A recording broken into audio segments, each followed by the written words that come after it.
اور زور سے بولو سمجھ میں آئی؟ اب چلیے وہ حدیث سنیے کہ ایک مسلمان کا، بچے کو بٹھائیے، ایک مسلمان کا دوسرے مسلمان پر حق کیا ہے؟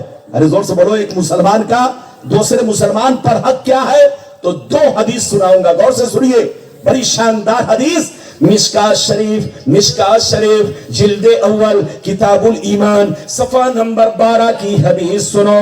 اللہ اللہ عن عبداللہ ابن مسعود قال قال رسول اللہ صلی اللہ تعالی علیہ وسلم المسلم من سلم المسلمون من لسانہ ویدہ، مسلمان وہ سب سے اچھا مسلمان وہ ہے، سب سے بہتر مسلمان وہ ہے جو دوسرے مسلمان بھائی کو اپنے زبان سے بھی محفوظ رکھے اور اپنے ہاتھوں سے بھی محفوظ رکھے۔ ادھر دیکھیے، نبی فرماتے ہیں کہ سب سے اچھا مسلمان وہ ہے المسلم من سلم المسلمون من لسانہ ویدہ، بہتر مسلمان وہ ہے جو ایک مسلمان دوسرے مسلمان کو اپنی زبان سے بھی محفوظ رکھے اور اپنے ہاتھوں سے بھی محفوظ رکھے۔ زبان سے محفوظ رکھنے کا مطلب یہ ہے کہ ان کو گالی نہ دے، ان کو تکلیف نہ پہنچائے، اور ہاتھ سے محفوظ رکھنے کا مطلب یہ ہے کہ ان پر لاٹھی نہ چلائے، ان پر گولی نہ چلائے، ان کو تماچا نہ مارے، ان پر ظلم نہ ڈھائے، ان پر ظلم نہ ڈھائے۔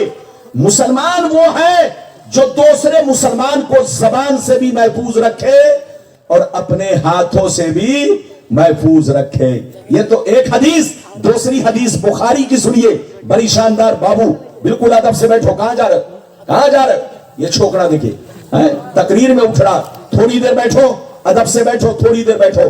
اجازت ہے تو سارا مجمع ہاتھ اٹھا کر بولو سبحان اللہ، اور زور سے بول دو سبحان اللہ، اور زور سے بولو سبحان اللہ۔ ماشاءاللہ، غور سے سن لو، بخاری شریف جلد اول کتاب الایمان صفحہ نمبر 7 کی حدیث سنو۔ عن عبداللہ ابن عمر رضی اللہ تعالی عنہ قال سئل النبی صلی اللہ تعالی علیہ وسلم ای الاسلام خیر، فقال علیہ السلام تقرأ السلام، فقال علیہ السلام تطعم الطعام وتقرأ السلام على من عرفت ومن لم تعرف۔ حضرت عبداللہ کہتے ہیں کہ نبی کریم سے پوچھا گیا، یہ اللہ کے رسول، سب سے اچھا مسلمان کون ہے، سب سے بہتر مسلمان کون ہے، سب سے عمدہ مسلمان کون ہے؟ تو نبی نے فرمایا سب سے اچھا مسلمان وہ ہے جو غریبوں کو کھانا کھلائے، غریبوں کا خیال رکھے، یتیموں کا خیال رکھے، غریبوں کو کھانا کھلائے، غریبوں کا خیال رکھے، غریبوں کی مدد کرے۔ سب سے اچھا مسلمان وہ ہے جو غریبوں کا خیال رکھے اور اس مسلمان کو بھی سلام کرے جس کو پہچانتا ہو، اور ان کو بھی سلام کرے جن کو نہ پہچانتا ہو۔ کیا کہا؟ جلدی بولو۔ سب سے اچھا مسلمان وہ ہے جو غریبوں کو کھانا کھلائے، غریبوں کا خیال رکھے، غریبوں کو کپڑا پہنائے، اور اس مسلمان بھائی کو بھی سلام کرے جس کو پہچانتا ہو، اور اس کو بھی سلام کرے جن کو نہ پہچانتا ہو۔ ادھر دیکھیے، لیکن آج کا مسلمان سڑکوں سے گزرتا ہے، دیکھ رہا ہے کہ داڑھی ٹوپی والا مسلمان آ رہا ہے، بولو، نام پوچھنے کی ضرورت نہیں ہے، داڑھی ٹوپی والا آ رہا ہے، لیکن دیکھ کر سر جھکا لیتا ہے، جلدی سلام نہیں کرتا۔ یاد رکھو نبی نے کیا کہا؟ سب سے اچھا مسلمان وہ ہے جو غریبوں کو کھانا کھلائے، یتیموں کو کپڑا پہنائے، مسکینوں کا خیال رکھے، اور اپنے ان مسلمان بھائی کو بھی سلام کرے جن کو پہچانتا ہو، اور ان کو بھی سلام کرے جن کو نہ پہچانتا ہو۔ یہ ایک مسلمان کا دوسرے مسلمان پر حق ہے۔ اب آگے چلیے، بیوی کا شوہر پر حق کیا ہے؟ جلدی جلدی سنیے، بہت لمبی چوڑی تقریر نہیں، آپ جب تک سنو گے غلام ربانی حدیث آپ تک پہنچائے گا۔